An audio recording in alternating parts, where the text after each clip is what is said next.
자, 여러분 혹시 팔란티어 좋다는 뉴스를 보고 들어오셨습니까? 아니면 폭락했다는 뉴스를 보고 들어오셨습니까? 솔직히 둘 다 정답입니다. 작년 11월 207달러, 우리 돈으로 약 32만 원까지 치솟았던 주가가 며칠 전 106달러 부근까지 곤두박질 쳤습니다. 6월 한 달에만 25%가 빠졌는데 5년 만에 가장 참혹한 한 달이었어요. 올해 들어서만 3분의 1이 넘게 증발했고요. 그러다 엔비디아와 손잡았다는 소식에 바닥을 찍고 튀어올라 지금은 117달러 언저리, 고점에서 거의 절반이 날아간 자리에서 거래되고 있습니다. 그런데 이 폭락의 한복판에서 팔란티어는 창사 이래 가장 빠른 성장을 찍었습니다. 매출이 1년 만에 85% 늘었어요. 상장 이후 단 한 번도 본 적 없는 숫자입니다. 회사는 역대 최고인데 주가는 반토막. 오늘은 이 모순 하나만 파고들겠습니다. 결론부터 말씀드리면 팔란티어를 둘러싼 이 격렬한 싸움은 사실 회사에 대한 싸움이 아닙니다. 사라는 쪽도 팔라는 쪽도 회사가 잘 나간다는 데는 이견이 없거든요. 두 진영이 멱살을 잡는 건 오직 하나, 가격입니다. 어디서든 들을 수 있는 이야기부터 빠르게 정리하겠습니다. 이 종목은 2023년 167%, 2024년 340%, 2025년 135%, 3년 연속 상상을 넘는 상승을 보여준 미국 개미들의 신앙이었습니다. 반대편에서는 이익의 130배, 매출의 80배라는 가격을 두고 거품이라는 공격이 쏟아졌고요. 영화 빅쇼트로 유명한 그 공매도 투자자는 최신 AI 기업들이 팔란티어를 통째로 대체할 거라고 못 박았고 창업자 매도의 유럽 이탈 소식까지 겹치며 주가는 미끄러졌습니다. 물론 반대편 목소리도 만만치 않습니다. 한 유명 투자자가 해자가 줄어들고 있다며 경고하는 바로 그 주간에 혁신 기술 투자로 유명한 큰손들은 오히려 이때다 싶어 팔란티어를 쓸어 담았어요. 폭락 직후 며칠 사이에만 우리 돈 200억 원어치가량을 더 사들였습니다. 같은 회사 같은 가격을 두고 한쪽은 도망치고 한쪽은 주워 담는 정반대 행동이 동시에 벌어지고 있는 거죠. 이럴 때 한쪽 이야기만 들으면 반드시 그림의 절반을 놓치게 됩니다. 그런데 이 비관론에는 묘한 공통점이 있습니다. 회사가 망가지고 있다는 이야기가 단 하나도 없다는 겁니다. 매출이 꺾였다, 핵심 고객이 떠났다, 기술이 뒤처졌다 이런 말은 안 나와요. 다들 비싸다는 거지 못한다는 게 아닙니다. 더 흥미로운 건 주가가 추락하는 사이 이 회사를 사라는 애널리스트 비중이 4분의 1에서 40% 위로 오히려 늘었다는 사실이에요. 가격은 내려가는데 평가는 좋아지는 좀처럼 보기 힘든 엇갈림이죠. 여기서부터가 진짜입니다. 팔란티어의 진짜 무기는 AI가 아니라 온톨로지라는 겁니다. 회사 하나를 떠올려 보세요. 같은 김철수가 인사 시스템엔 4번으로, 이메일엔 영문 아이디로, 출입 기록엔 출입증 번호로 뿔뿔이 흩어져 있습니다. 사람은 한 명인데 시스템마다 다른 이름표를 달고 있는 거죠. 대부분 기업의 데이터가 이렇게 산산조각 나 있어서 정작 중요한 순간에 이게 같은 사람이고 같은 사건이라는 걸 잊지 못합니다. 온톨로지는 이 조각들을 현실 그대로 다시 꿰어주는 지도예요. 그래서 데이터 창고인 스노우플레이크와는 결이 다릅니다. 창고는 데이터를 잘 쌓고 빨리 꺼내는 데서 일이 끝나지만 팔란티어는 그 위에서 실제 결정과 행동까지 이어주는 운영체제거든요. 게다가 소프트웨어만 팔고 끝내지 않고 자기 엔지니어를 고객사 현장에 박아 넣어 업무 하나하나에 시스템을 깎아 맞춥니다. 한번 깊이 박히면 드러내는 건 회사 핏줄을 통째로 바꾸는 수술이 돼요. 이 전환 비용이 곧 해자입니다. 이게 현장에서 어떻게 작동하는지 한 장면만 그려보죠. 어느 제조업체의 핵심 공장이 갑자기 멈춥니다. 예전 같으면 구매팀, 물류팀, 영업팀이 제각각 다른 화면을 붙들고 이게 하나로 연결된 사건이라는 걸 아무도 못 본 채 오왕좌왕했을 겁니다. 그런데 온톨로지 위에서는 공장이 멈추는 그 순간 어느 주문이 위험해지고 어떤 대체 경로가 살아있는지가 곧바로 떠오르고 관리자는 그 자리에서 물량을 돌립니다. 데이터를 들여다보는 데서 끝나지 않고 곧장 행동으로 이어지는 것, 이게 창고와 운영체제를 가르는 분수령입니다. 여기에 하나 더 있습니다. 이 회사는 9.11 테러 직후인 2003년 흩어진 첩보에서 테러리스트의 흔적을 찾자는 목적으로 태어나 20년 넘게 미국 정보기관과 국방부를 상대해 왔어요. 그 과정에서 쌓은 최고 등급 보안 인증은 돈을 아무리 쏟아부어도 단기간에 못 사는 자산이라 기밀을 다루는 영역에선 진입장벽 정도가 아니라 거의 성벽에 가깝습니다. 최근 미 육군 차세대 지휘통제 체계의 핵심 데이터 계층을 맡은 것도 그 연장선이고요. 진짜 반전은 여기부터입니다. 이 온톨로지, 사실 20년 전 첩보 데이터를 사람이 이해하도록 정리하려고 만든 느리고 비싸고 손이 끔찍하게 많이 가는 구식 방식이었습니다. 한동안은 약점 취급을 받았어요. 그런데 챗 GPT 같은 거대 언어 모델이 등장하자 판이 뒤집힙니다. AI는 수조 개의 데이터행을 통째로 받는 걸 싫어하고 무엇이 무엇과 어떻게 연결됐는지 언어처럼 정리된 구조를 좋아하거든요. 팔란티어가 20년간 묵묵히 깔아온 게 정확히 그 구조였던 겁니다. 의도한 게 아닙니다. 시대가 바뀌자 미련하다고 비웃음받던 방식이 가장 단단한 해자로 변신한 거예요. 약세론의 핵심 논리는 이겁니다. AI가 싸지고 흔해지면 팔란티어 같은 비싼 중간 단계는 필요 없어진다. 그런데 팔란티어의 기술 총괄은 정반대로 받아칩니다. 모델이 싸질수록 사람들은 더 많은 일을 AI한테 떠넘기고 그만큼 AI가 사고 칠 여지도 같이 늘어난다. 그의 표현을 빌리면 토큰이 많아질수록 쓰레기도 많아진다는 겁니다. 그러면 그 쓰레기를 감시하고 통제하고 책임을 따져줄 장치는 더 중요해질까요? 덜 중요해질까요? 약세론이 가장 무서워하는 바로 그 흐름이 오히려 팔란티어가 지켜야 할 시장을 키워줄 수 있다는 이야기입니다. 그럼 마이크로소프트나 스노우플레이크가 따라하면 되지 않느냐. 여기에 또 하나의 역설이 있습니다. 제대로 따라하려면 팔란티어처럼 엔지니어를 현장에 들여보내 일일이 깎아주는 손 많이 가는 방식을 똑같이 해야 하거든요. 그런데 이 거인들이 돈 버는 비결은 소프트웨어 하나를 수백만 곳에 그대로 복제 파는 것, 사람 손이 안 들어가 이익률이 하늘을 찌르는 구조입니다. 팔란티어식으로 가는 순간 그 자랑스러운 이익률이 무너져요. 자기를 거인으로 만든 사업 방식을 스스로 부정해야만 쫓아올 수 있는 길이라 결국 그 고된 길 대신 우리 것도 충분하지 않냐며 어정쩡하게 설득하는 쪽을 택합니다. 팔란티어의 진짜 해자는 번뜩이는 기술이 아니라 경쟁자들이 도저히 따라하기 싫어하는 귀찮고 고되고 돈 안 되어 보이는 방식 그 자체인지도 모릅니다. 그리고 바로 며칠 전 이 흐름을 압축한 사건이 터졌습니다. 엔비디아와 손잡고 정부용 주권 AI 시스템을 내놓은 겁니다. 민감한 데이터를 외부 클라우드로 한 발짝도 내보내지 않고 자기 건물 안 자기 장비 위에서 최신 AI를 통째로 돌리게 해주는 경리형 설계도예요.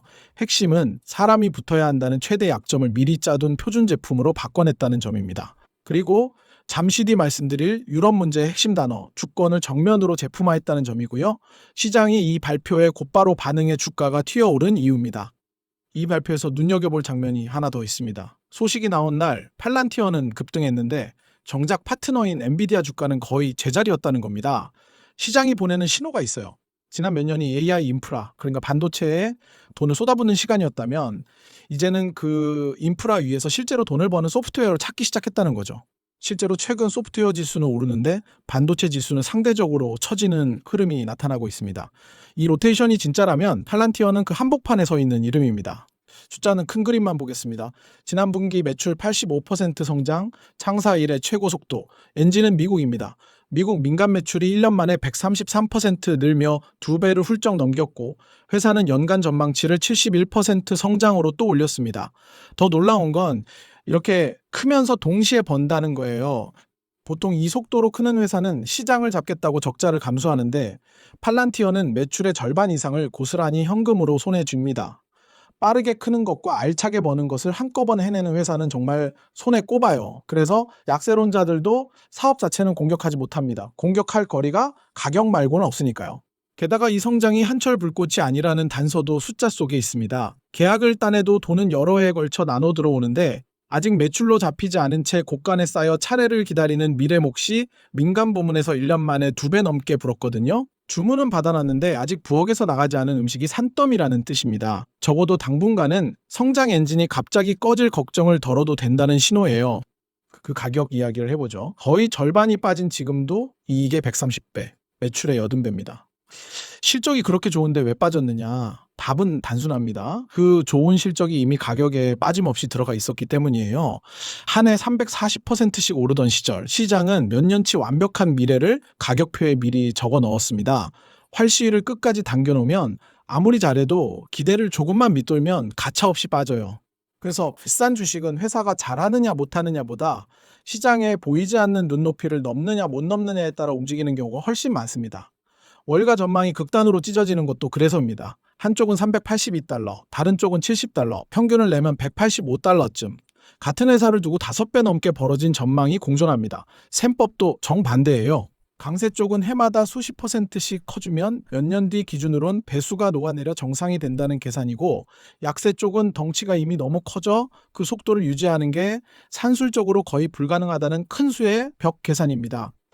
결국 이 싸움의 본질은 지금의 미친 속도를 얼마나 오래 유지하느냐, 그 시간을 둘러싼 충돌인 거죠. 그러면 시장은 대체 무엇에 그 값을 미리 치르는 걸까요? 한마디로 팔란티어가 AI 경제 전체의 운영체제가 될 거라는 기대입니다. 지금은 정부와 일부 대기업의 도구지만 머지않아 거의 모든 조직이 AI를 현실에서 부리려면 이런 통제탑을 거쳐야 하는 세상이 온다는 그림에 미리 값을 치르는 거예요. 그 미래가 오면 지금 가격도 언젠가 싸 보일 것이고 어긋나면 평범한 소프트웨어 회사의 가격표로 깎여 내려올 겁니다. 이 한 종목 안에 AI를 향한 시장의 가장 야심찬 상상과 가장 냉정한 의심이 동시에 담겨 있는 셈입니다. 거품도 공포도 시간이 지나면 거칩니다. 남는 건 실적이에요. 본격적인 리스크 점검에 들어가기 전에 잠깐 한 말씀만 드리겠습니다. 팔란티어가 흩어진 데이터의 혼돈 속에서 질서를 찾아내는 회사라면 저희 차곡차곡 투자연구소도 매일 쏟아지는 정보의 홍수 속에서 여러분 판단에 작은 뼈대 하나 세워드리고 싶은 마음으로 영상을 만들고 있습니다. 오늘 내용이 도움이 되셨다면 따뜻한 커피 한 잔 사주신다는 가벼운 마음으로 멤버십을 눌러봐 주셔도 좋습니다. 솔직히 미리 말씀드리면 가입하셔도 특별한 혜택은 따로 없어요. 그저 이런 영상을 계속 만드는데 정말 큰 힘이 됩니다.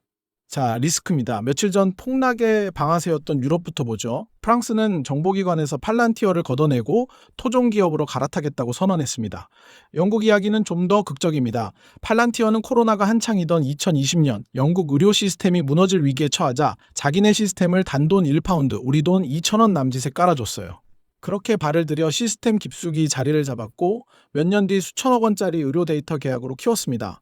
그런데 내년에 계약을 끊을 수 있는 시점이 다가오자 영국 의회가 이 계약을 해지하고 철수 계획을 내놓으라고 정부를 압박하고 나선 겁니다.